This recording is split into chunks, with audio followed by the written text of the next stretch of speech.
Тағы да балалар, саламатсыздар ма? Азан мен ұйқыдан тұра сала соткаға үңіліп, апайымның сабағына асығатын балаларға рахмет айтамын. Өздері іштері біледі, әсіресе мына белсенді қатысып, тапсырманы жіберуге асығатын балаларға көп рахмет.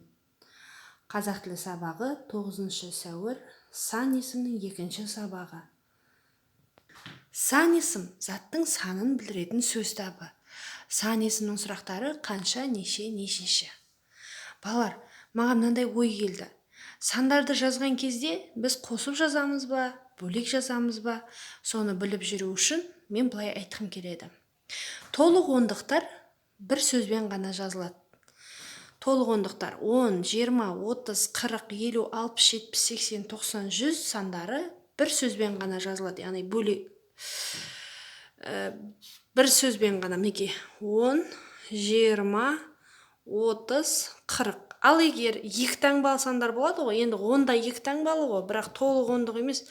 Мынау 11, 23 дегендер бөлек жазылады. 11, 23, 34, 45 деп.